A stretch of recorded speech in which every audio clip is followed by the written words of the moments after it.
Hello, hello. Chào anh em nhá. Hôm nay mình gặp cái con Samsung 43 UA43 5500K này, AK. Con này khách họ nói là bảo là không dùng được điều khiển. Để xem nào. Không dùng điều khiển tức là nó không nhận điều khiển. Nhấp nháy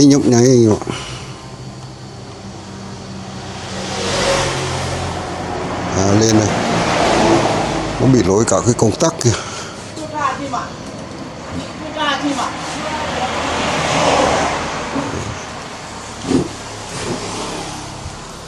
Hình thì vẫn đẹp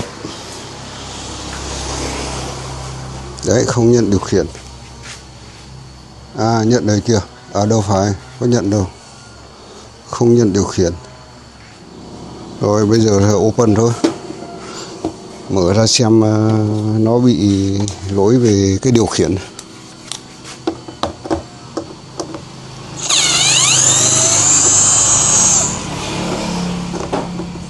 Xem nó là cái căn bệnh gì rồi.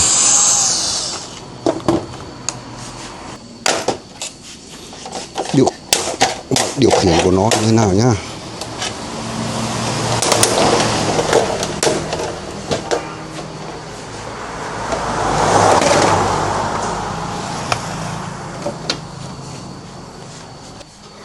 Ui giời, cái này ám này rồi, ám gớm nhỉ. Không nhận được điều khiển.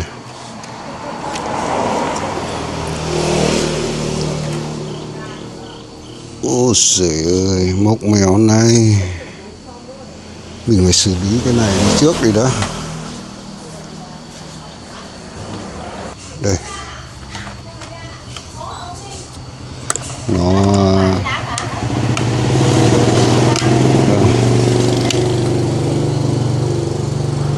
xem nó mốc mèo này này, bấm mốc mà điều khiển không nhận thì mình cũng xử lý cái này đây anh em ạ. Mình lau đi rồi tí nữa mình kiểm tra cái nguồn của nó với cái bóng led của nó. Đây, trước hết mình vệ sinh đi xem nào không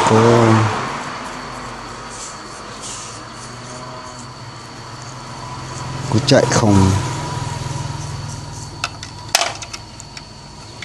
Đây phải dùng cái mắt điều khiển đi, nhìn thấy như thế là nổ.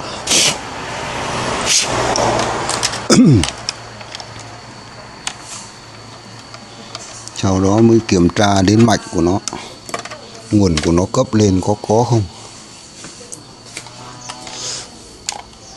Ok, mình găm điện lại nha.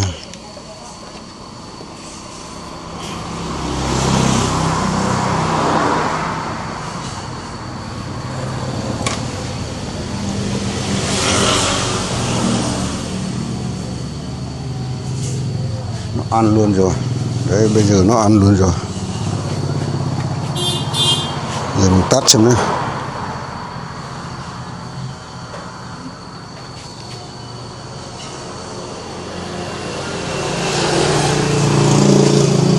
Không tắt được.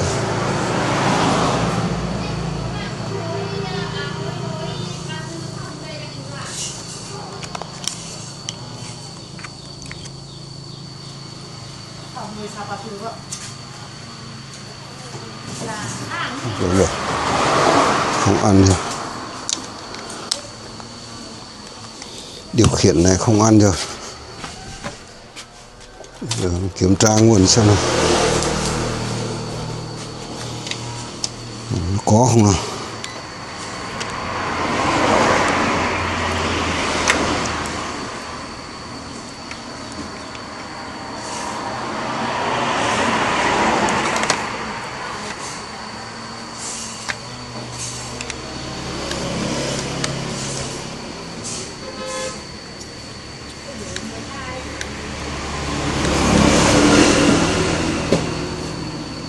1,2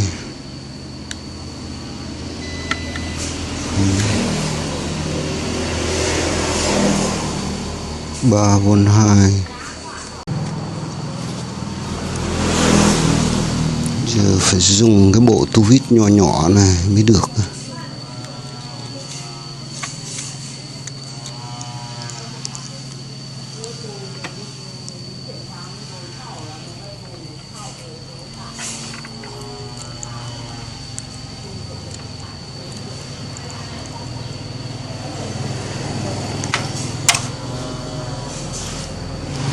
Bệnh của nó là bệnh chỗ này.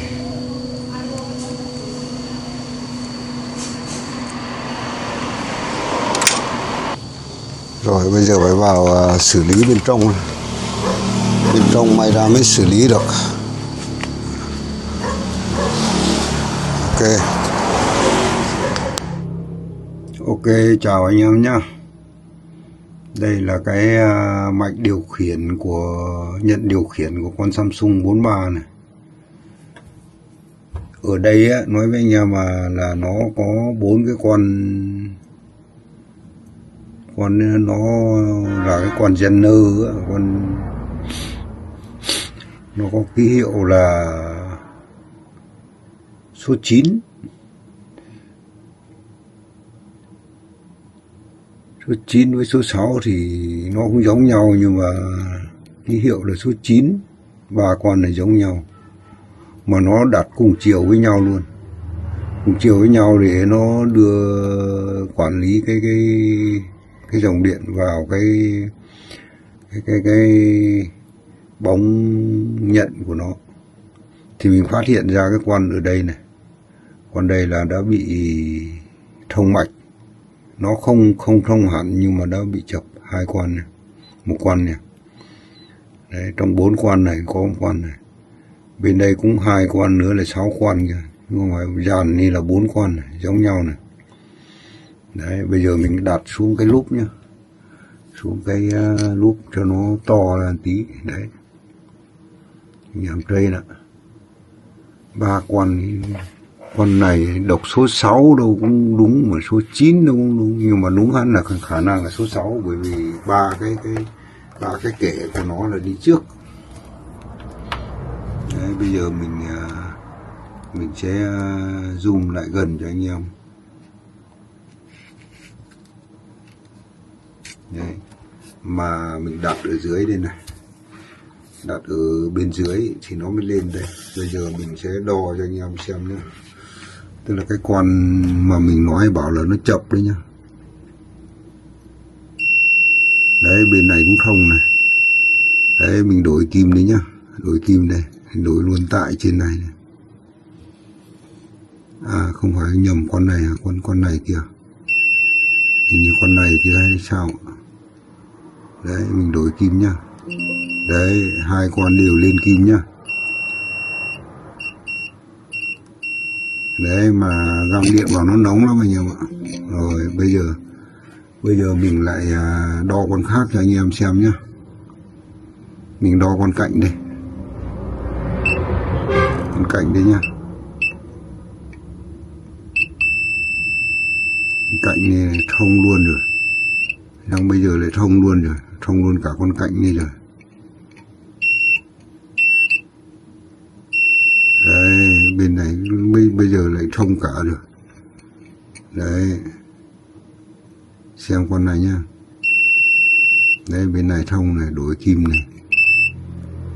Không thấy cái kim đâu. Thành ra quay lúc nãy quay video không thấy kim. Ôi giời, mẹ nó nhỏ. Nhỏ quá. Rồi bây giờ mình đo nha.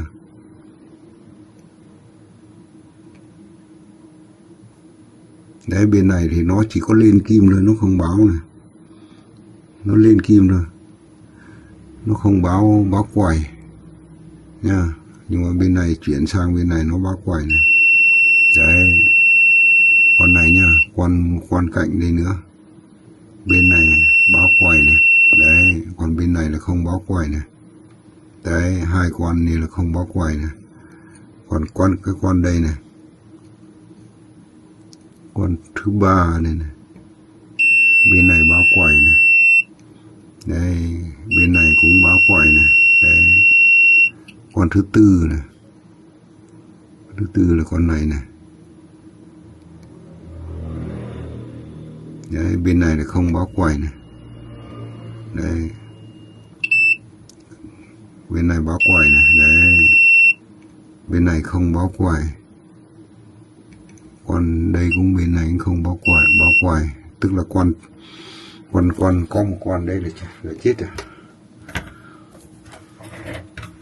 Đấy như cái con số 3 là bị chết con này, con đây này nhá, con này bị chết này, nó cũng khoạch số giống nhau, ba con là cũng 6 giống nhau hết, ba con này giống nhau, con này nó để R6 này. Đấy.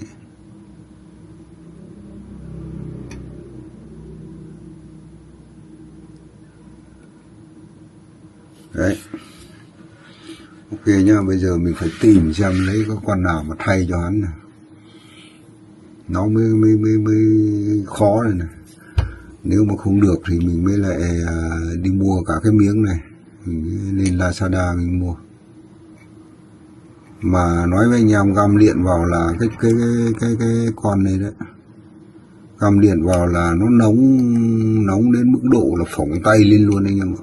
Con này gõ tay vào nó nóng đến phỏng tay lên luôn. Ok nhá, mình tiếp tục đi tìm xem có nó không nhá. Ok anh em, vậy là con Samsung không nhận tín hiệu đã ok này.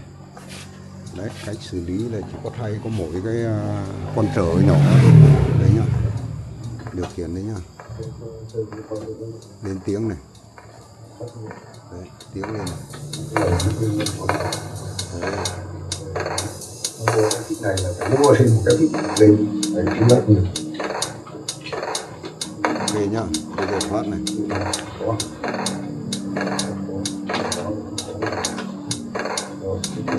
Chồng này.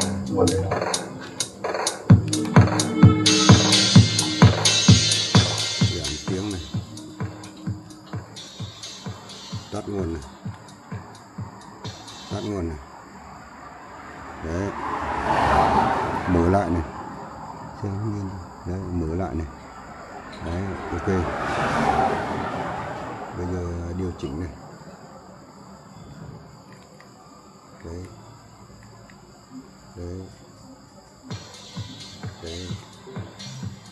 bật lại lúc trước không còn đang nhớ cái video lúc trước này.